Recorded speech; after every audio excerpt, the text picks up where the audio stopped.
दोस्तों सुनिए मेरी बात, बहुत कट टू कट बात करूँगा। आज आप में से कई लोगों का दोस्तों रिजल्ट आया, काफ़ी बच्चों का सिलेक्शन हुआ, बहुत से बच्चों का सिलेक्शन नहीं हुआ, ठीक है।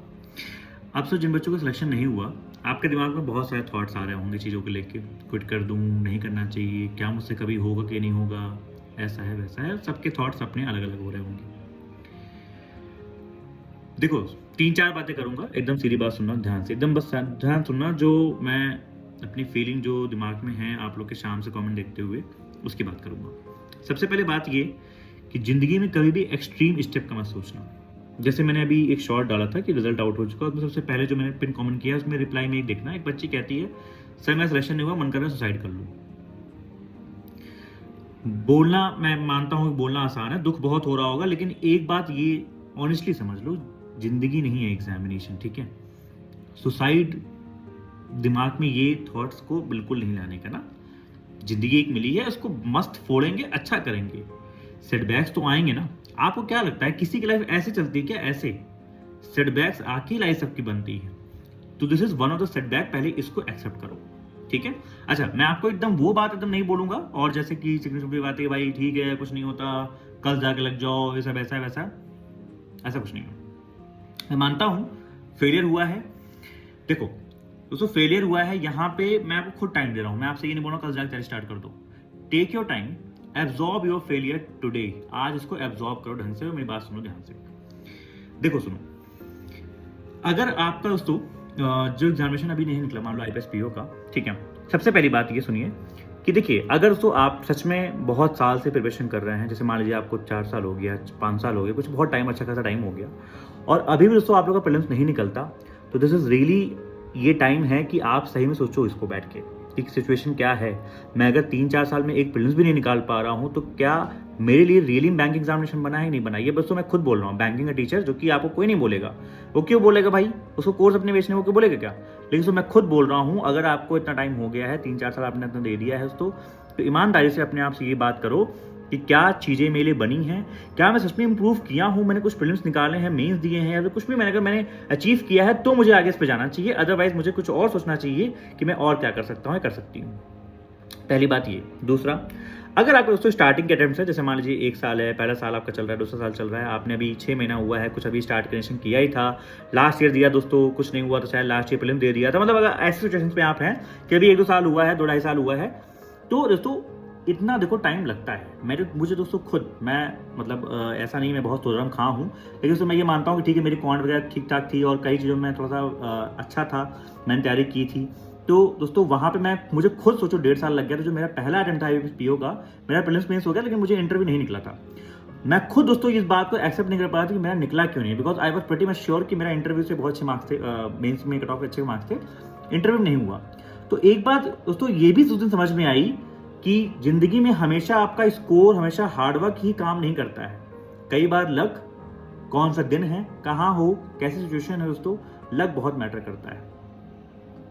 आपका आईपीएस पीओ का दिन नहीं था, ठीक है, लेकिन तो कर क्या कर सकते हैं इसे? तो उससे करेंगे क्या? दोस्तों करना आपको यही है कि अभी आपने एग्जामिनेशन दिया, शायद आपको थोड़ा बहुत ये फील आ गई होगी ना कि क्या कमी थी, क्या शॉर्टकमिंग्स थी मेरी, किस वजह से मेरा एग्जामिनेशन नहीं हुआ।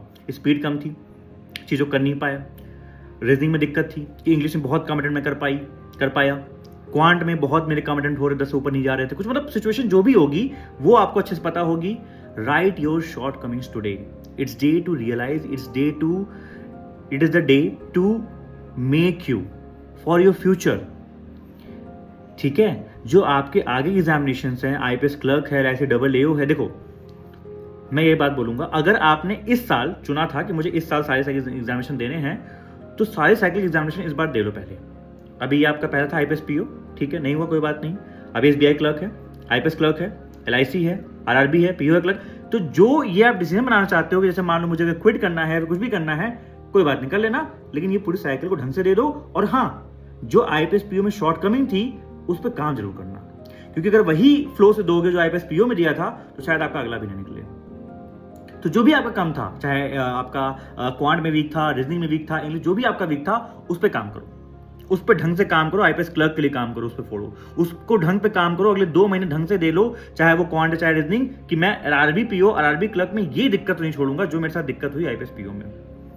मेरी स्पीड बिल्कुल कम थी, स्पीड पे इतना काम करूंगा, इतनी पॉलिश कर लूंगा अपनी स्पीड को कि पीओ के प्रीलिम्स में, आरआरबी पीओ के प्रीलिम्स में कट ऑफ से 7-8 नंबर ज्यादा कहीं कहीं फोड़ के आऊंगा।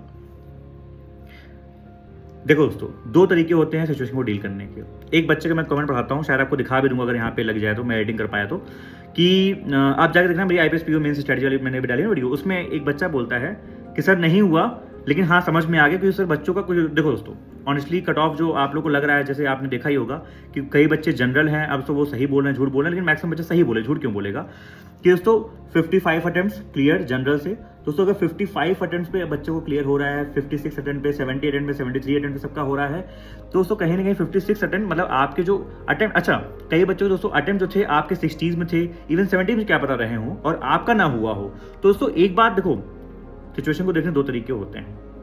हम ब्लेम गेम में लग जाएं कि सर मैंने तो उस शिफ्ट में 70 किया था, सर मैंने शिफ्ट में मैंने जो है 70 किया था, आप ये बात को एक्सेप्ट ही मत करो, क्या आपकी कुछ गलतियां हुई हो और आप जो है बस ब्लेम गेम में लग जाओ, मेरी गलती नहीं है, सिस्टम की गलती है। एक तरीका ये होता है। एक दोस्तों बच्चा ये होता है कि हाँ सर 60 मैंने अटेम्प्ट किया, आप जाके कमेंट देखना, मैंने आईपीएस पीओ में स्ट्रेटजी में न्यू कमेंट करके देखना, एक बच्चा बोलता है सर हाँ 60 कुछ ऐसे, उसने बोला 60-64 मैंने किया सर, नहीं हुआ, लेकिन सर कुछ ब्लेम गेम नहीं करूंगा, समझ में आ गया कि मेरी एक्यूरेसी कमी थी, शायद मेरी गलतियां ज्यादा हो गई होंगी, कोई बात नहीं सर अगला एग्जामिनेशन फोड़ूंगा। एक होता है ये माइंडसेट, आप चूज कर लो आपको कौन सा माइंडसेट चुनना है। मैं ये नहीं बोल रहा हूँ कुछ नॉमिनेशन में भी शायद दोस्तों ऊपर नीचे 2-4 नंबर का हुआ होगा, लेकिन ये बात समझनी पड़ेगी, अगर 55-56 में दोस्तों अटेम्प्ट में सिलेक्शन हो रहे हैं जनरल में, अगर बच्चे सही बोल रहे हैं तो दोस्तों उनकी एक्यूरेसी बहुत ज़्यादा अच्छी है, और अगर आपके 65 में दोस्तों अटेम्प्ट में अच्छे नहीं हो रहे हैं सिलेक्शन, तो आपको अपनी एक्यूरेसी पे काम करना पड़ेगा, तुक्के मारने बंद करने पड़ेंगे। जो भी आप करते हो 100%, अगर आपने क्वांट रीजनिंग कर दिया तो आंसर आपका आना चाहिए 100%। 1, 2, 3, 4 नंबर तक चलता है, लेकिन दोस्तों अगर आप 60-65 करके आए उसमें सोचो आपका कट ऑफ भी नहीं निकला, तो कहीं ना कहीं दोस्तों आपको अपनी एक्यूरेसी पे और साथ ही साथ स्पीड पे भी काम करना होगा। तो यही आपकी शॉर्ट कमी जो है, आज इसको नोट कीजिए and please work on them, ठीक है दोस्तों। तो यही बात बोलूंगा, थोड़ा अगर हार्श हो गया हो माफ करना, लेकिन दोस्तों जो प्रैक्टिकल बात थी, जो दिल की बात थी, वही आपसे बोलना चाह रहा था। प्लीज पढ़िए और बिल्कुल भी कभी स्ट्रीम के बारे में सोचिएगा। Life is not an examination, ये जो एग्जामिनेशन है इज नॉट अ लाइफ, ठीक है। अच्छे से कीजिए, अगले एग्जामिनेशन फोकस कीजिए। मैं मानता हूँ दोस्तों आज बहुत दर्द हुआ होगा, एब्जॉर्ब कीजिए। आज अगर मन करे ना, ऑनेस्टली बताऊं, मैं आईपीएस पीओ जब मैं फाइनल रिजल्ट आया था 20 मई, आज भी डेट याद है, 20 मई 2020 का दिन था, कोविड का दिन था। लिटरली मैंने लाइफ में एक ही बार रोया हूँ, सिर्फ वो दिन रोया था बस, और कभी नहीं रोया हूँ। तो दर्द हुआ था ना, तो दर्द हुआ था इसलिए रो लिया मैंने बस, ठीक है। तो दर्द अगर हो तो रो लेना, लेकिन समझ लेना कि हाँ प्रैक्टिकली उठना पड़ेगा और आगे चलना पड़ेगा। आपके जैसे स्टेप में दोस्तों वो बच्चे भी थे जो इस बार निकाले हैं, वो भी आपके जैसे शूज़ में रह चुके हैं और फोड़े हैं। तो बताना क्या सोच रहे हो और क्या प्लान बनाया है, मुझे बताना कमेंट सेक्शन में। बाय बाय, जय हिंद।